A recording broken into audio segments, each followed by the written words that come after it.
when someone has a TBI, as an attorney, you have to be patient with them. You have to meet them where they're at, because guess what? Their head is not what it usually is, literally. Mm-hmm. The Concussion Center proudly presents Talk-N-Headz, a podcast based on all things related to head injuries. This is not just a show about concussion. In this series, we take an in-depth look at the brain and its function specifically after there is trauma. Hosted by Brent Jones, Antonio Walden, and Dr. Robert Allen, Talk-N-Headz was created to give a realistic perspective to head injuries. So sit back, relax, and let us fill your head with brain knowledge. Hello and welcome to another episode of Talk-N-Headz. You have me, the one, the consistent, the good guy, the good child, Antonio, here with you again. At this point, I don't know if Brent and Rob are alive. I know my checks keep coming, so there's something there to be said for that. And as long as that's happening, we're all good.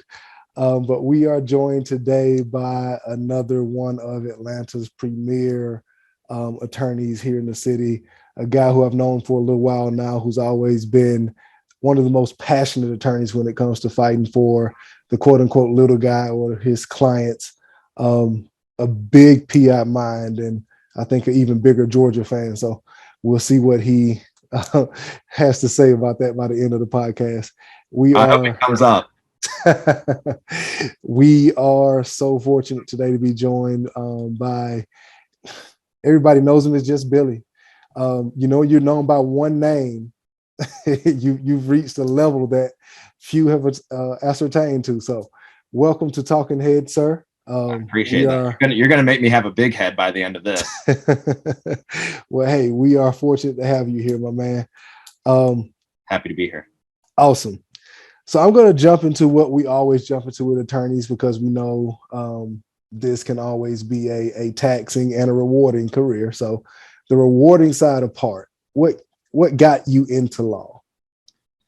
What got me into law is I've had a lot of family members in law. Now, if you were to told me I'd be in personal injury, I would have lost that bet. Honestly, I decided my senior year of high school that I wanted to be an attorney. At that time, went into it not really knowing a whole lot about it other than people in my family have been attorneys, good career path. I knew I wanted to do political science in college because one of my older sisters had done poli-sci. And I knew I wanted to be attorney, worked for a criminal defense attorney the summer after my senior year of college, or senior year of high school, I'm sorry. And definitely an awesome experience, but I think I realized I don't want to be a criminal defense attorney. It definitely can get kind of dark and taxing. But I mean, people that do that, it's awesome. My brother-in-law is a public defender, but I knew that wasn't for me. And then as college went on, I thought I wanted to do something like real estate, transactional law. Maybe I'd get lucky and become the general manager of the New York Yankees. And, the senior year of college, kind of get a little apprehension saying, I don't know if I want to go to law school, but got a poli-sci degree, not much else you can do with it. So decided to go to law school. My first summer, I interned at a real estate firm. And again, hats off to the men and women that do that law, but I realized it wasn't for me. Was sitting there, starting my second year of law school, like, I don't know what I'm going to do. Started taking some more evidentiary based classes, and I'm an introvert and hate public speaking, but I decided, you know what, I'm going to get myself out of my comfort zone. I want to be in a courtroom. I'm going to try out for mock trial. And early on in my second semester of my second year, spring semester of my second year, I got an interview for the following summer with James and Colin. And as I say, the rest is history. I haven't left. They haven't told me to stay home yet, so I keep showing up. That's cool, man. So you've always been in personal injury. Yeah, as far as practicing, again, I never thought I didn't really know much about it. I had a friend while I was in law school, friend of mine and their mother were in a bad car wreck, and they hired an attorney, and I was like, I didn't know you could, but they were dinged up pretty bad, and that's what kind of got me interested in this. And that first summer working for James and Colin, I realized within a month or two that this is what I wanted to do, being exposed to the medical side and just being able to help people. People come to us in some of the darkest moments of their life. Hopefully this is the only time they have to hire an attorney, the only time that, we're involved in helping them when they're injured. But it was like, again, the rest is history. After that, I knew this is what I wanted to do. Gotcha. So now you're with the Hog Law Group, and you guys are primarily a trial attorney group, correct? Yeah, we try a lot of cases. I will handle cases from their conception, but a lot of people send us cases to litigate, and we're pretty aggressive with going to trial to try to get that maximum recovery we can for the client. Gotcha. So just for those that are listening, explain the difference between a trial attorney and a PI attorney.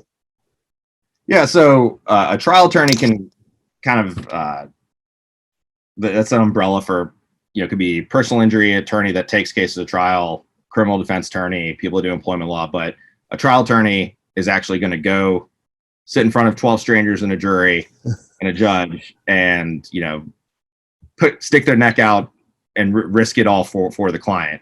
There are a lot of attorneys that once it requires some litigation or some risk or real work.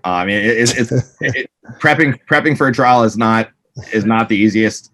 It is, it's going to take up some of your weekends, but it's from our point of view, it's the right thing to do for someone that when the insurance company is lowballing them, this case needs to go to trial, and we're going to do it, and we're willing to do it. So Billy, I would just wager that you just like to argue. That's what I would wager.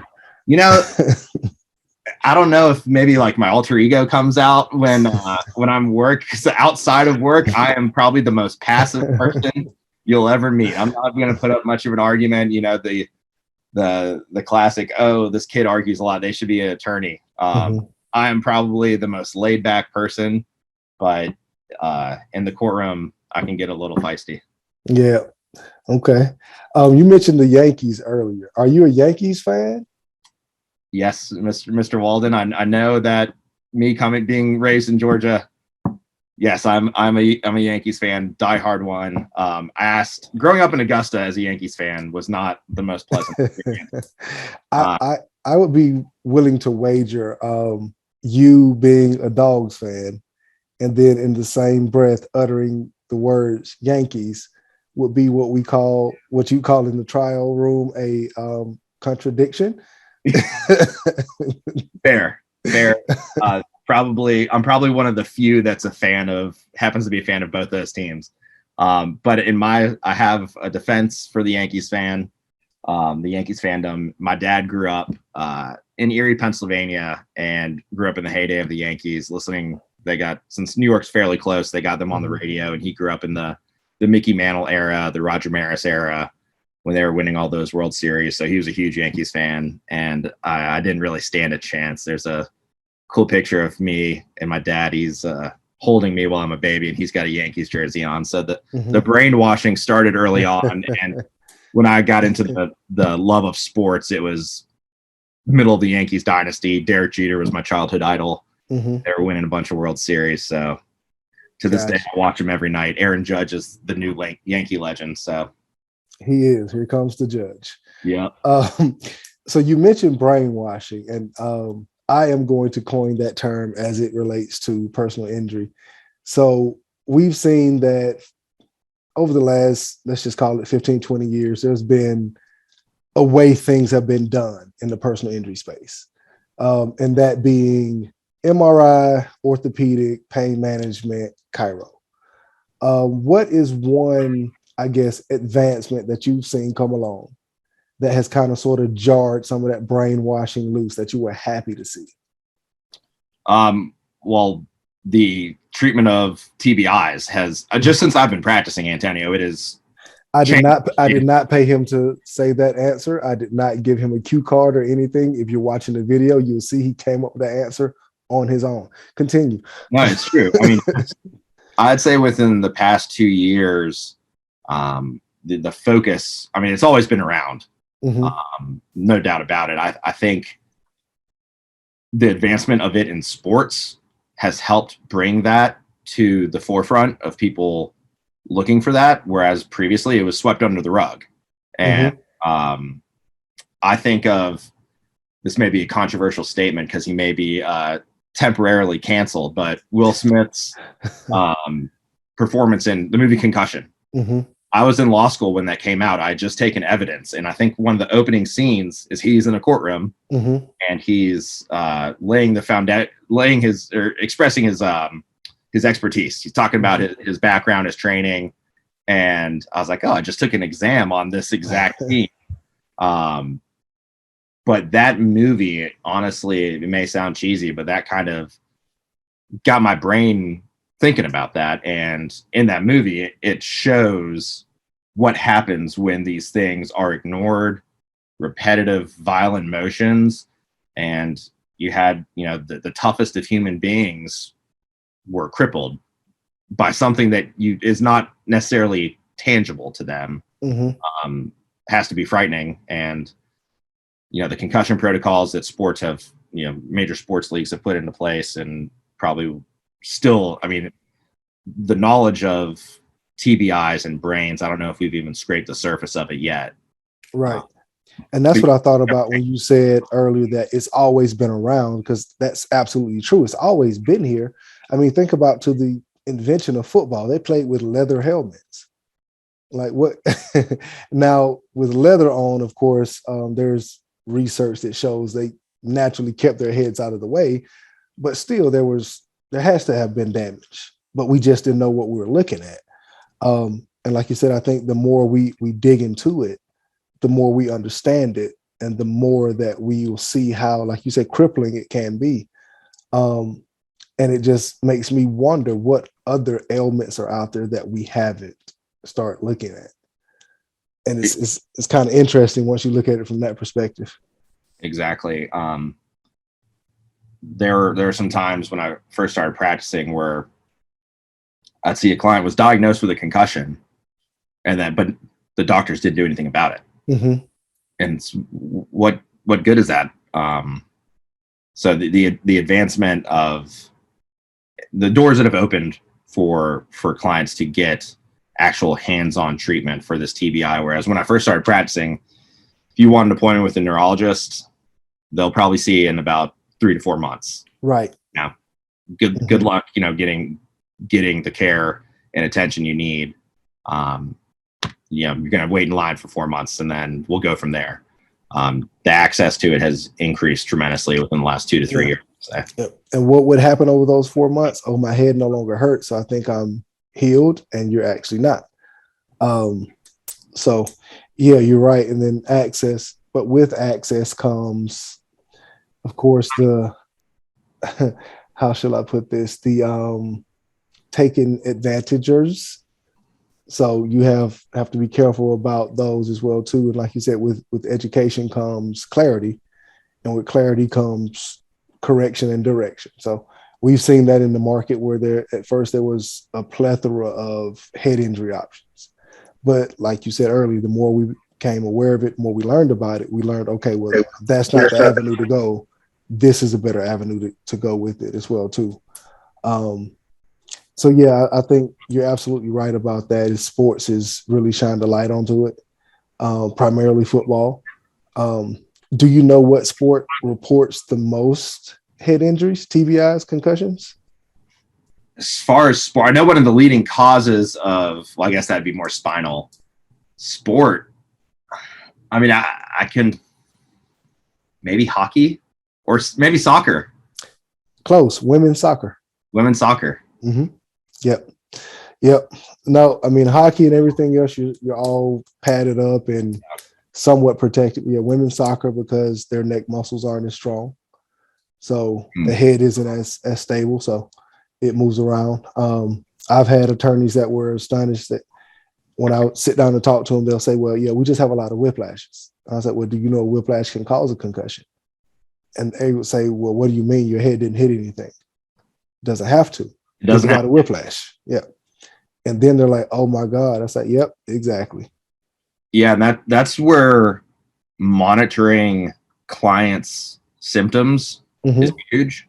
One thing I would recommend to any attorney out there is maybe in your intake sheet, have a client fill out something. Are you feeling this? Are you feeling nauseous? Are you feeling disoriented, irritable? And for your team to be notified of that or be aware of those possible symptoms too, because when someone has a TBI, as an attorney, you have to be patient with them. You have to meet them where they're at, because guess what? Their head is not what it usually is, literally. I've gotten multiple calls about conversations we had, days in a row. But it may seem frustrating as an attorney, but you have to understand what that person's going through. Yeah. And they may legitimately not know that they had the same phone call with you yesterday. So it's important for the attorney and their team to be able to pick up on that. And then, because the client may not even know that they have a concussion or a TBI. And say, hey, you probably need to see someone, because it doesn't take a direct hit to the head for your brain to get rattled around. Man, it was when we first started doing our brain injury certifications, and we would make that comment and let the paralegals and case managers hear a phone call where there's a young lady who was literally telling this client the same thing 4 times in a row. And the client's like, well, I can't remember if I asked you this or not. You literally just asked that to me. And it was amazing to see how many of the attendees' eyes lit up. It's like, I have this conversation 3 times a day, if not more. And I just thought they weren't paying attention. But it's like you said, it's just that we weren't honing in on that for what it was. And we just think, like I said, somebody's not paying attention. And with that, we write it off to, oh, they're not invested in the case and that kind of thing. Question I've started asking a lot of attorneys because it's interesting. Do you remember the first case that you included a head injury on? Yes, I do. And a lot of it included some phone calls where it's when that diagnosis came in, it was like, okay, that made sense. The person was struggling, and luckily they were able to get some treatment, but that person took a direct hit to the head. And yeah, it was heartbreaking to see them go through that. But again, you have to be patient. This job can, a lot of times it can get to where, all right, it's another file, but you can't be like that, especially when you're dealing with someone with a head injury. You have to show that humanity. You have to be patient with them, meet them where they're at, and give them the attention they need. Sometimes, the multiple phone calls, sometimes it's better to send in an email so they have something concrete. This is, and I've heard that's one of the treatments for people with TBIs is to write down things, journal, and it helps you with that. So yeah, the first one was a doozy, but we got a good outcome for that client, and they got better. Yeah, that's the overall goal, is to make sure they get better. So we started out talking about advancements in PI and all that good stuff. And I have to ask you, what is your take on the autonomous cars, the self-driving cars? Do you see that changing the PI landscape at all? Or what is your firsthand? I know we like concussions. We don't have a lot of information on that right now either, but what's your firsthand perspective of that? Yeah, I think eventually it'll have a major effect on the regular day-to-day car wreck portion of personal injury. Of course, there are multiple arenas of personal injury: slip and fall, dog bite. You can put medical malpractice under there, negligent security. But I think it'll change the classic motor vehicle collision. I think it may morph into more of a products liability, which those are much more complex. Those are fun. They're fun. Yeah, they're fun. You gotta know what you're doing with those. I think it's going to take a very long time for it to get to where it is, where we really feel that impact. Okay, and what I mean by that is I think, and I read an article on this the other day. I think the first big wave, and I may be completely wrong, but this is what I've thought for a while, and I read an article that kind of substantiated that the other day, is that with commercial trucks, because who's probably in the best position to afford those autonomous vehicles is probably big trucking companies. I think they may be some of the first ones, that first frontiers really in that. And that could probably coincide with an Amazon delivery, any kind of delivery system. But I really think commercial vehicles, big 18-wheelers, are probably going to be the first ones we see there. Right. That's my opinion. Whether that's true or not, we'll see. As far as your day-to-day car, those vehicles are pricey now and will be pricey. So not everyone can afford them. Right. So, does that eventually become, you have to have a self-driving vehicle? Does that become a regulation? That'd probably have to be way down the road, because people can't afford it. You can't afford however, I don't know how much. I mean, the baseline Tesla is what, $50,000-$60,000 now. Yeah. So I think it's going to take a while, but do we get there? Probably eventually. Right.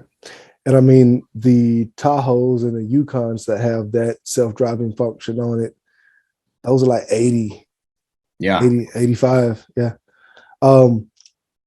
Without all the legal knowledge, of course, my background is mostly in the financial space and of it. I see it almost immediately. Well, not going to say immediately, but more quickly of impacting insurance.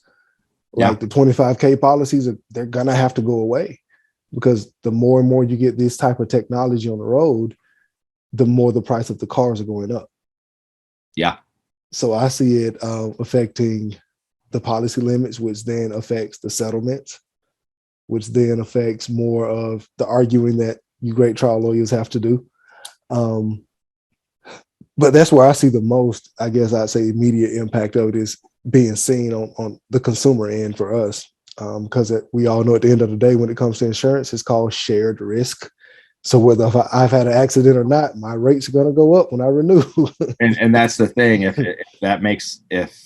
that causes the rates to go up, now you have people having to pay what will be between $80,000 to $100,000 for a car, and then can they afford that insurance on top of that? Sounds costly. It does. But as long as we got good attorneys like you, we're going to be able to traverse the waters quite well, I would feel. So we know you're a great attorney. I'm going to ask a couple questions now to see what kind of head injuries you may have had. Personally? Yes. If you had to place your money today, who do you think has the better chance of repeating? The Dawgs or the Braves?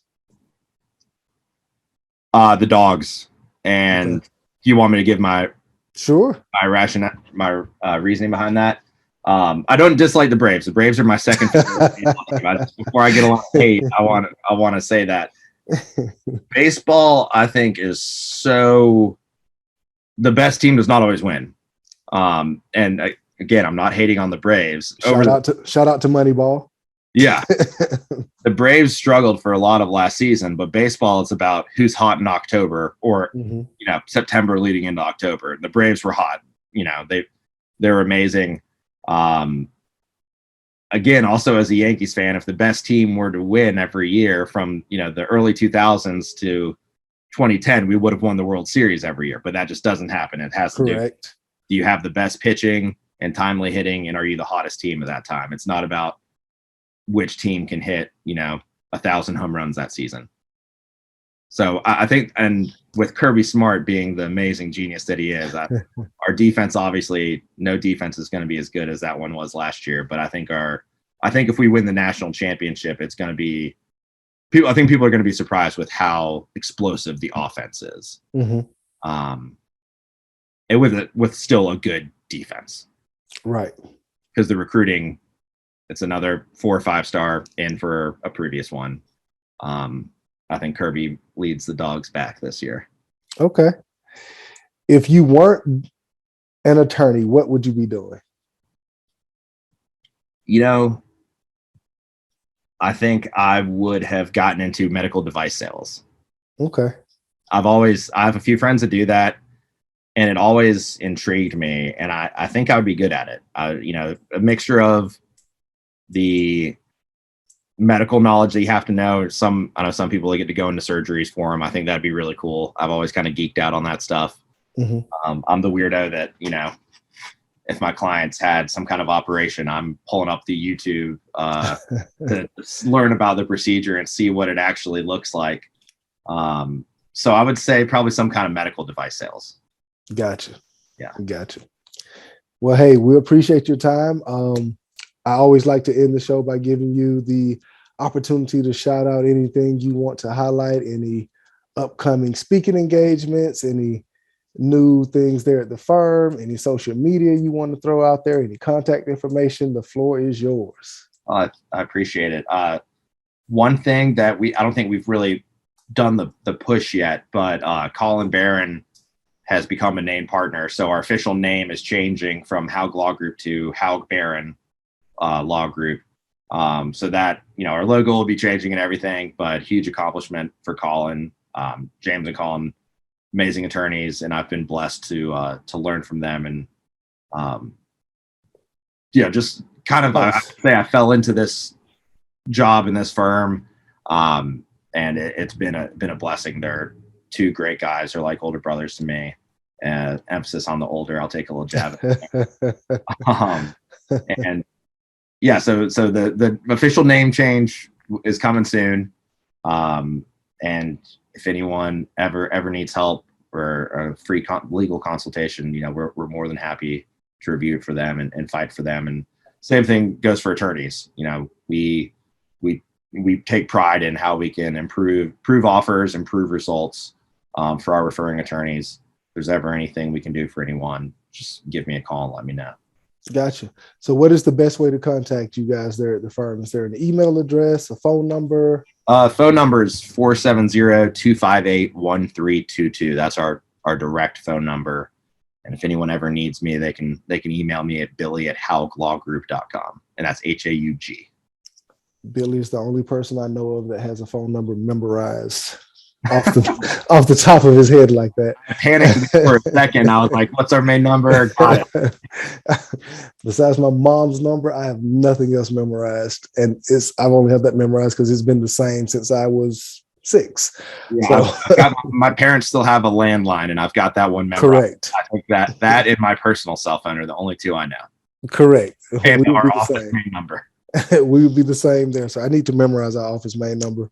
Last week, somebody asked me for the fax number, and I had to pull out my business card and read it off. I do the same thing when it comes to the fax. Gotcha.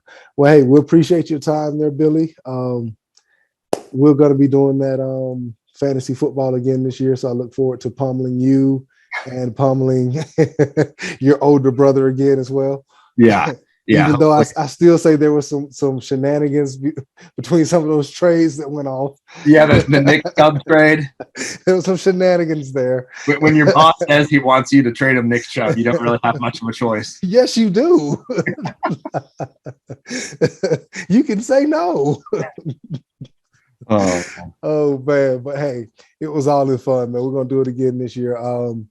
We're going to have you guys out to the center here in a little bit, too. We got some new changes that we put in place there, too. So it's going to be looking a little bit different since the last time you saw it. So awesome. I appreciate it, Antonio. Thank you for having me on.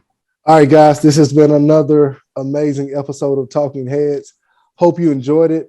I'm going to go put out an APB, missing persons, Amber Alert, whatever for Brent and Rob. And we'll see if we can't get one of those guys on the next episode. If not, we're going to start getting really concerned. But we'll talk to you guys next time. This has been Talk-N-Headz. Thank you for listening to Talking Heads. This podcast has been brought to you by the Concussion Center. We appreciate the opportunity to fill your brain with some new information regarding head injuries. If you have any additional topics you would like us to cover, please reach out to us on our various social media platforms at the Concussion Center or hit us up on our website at concussionctr.com.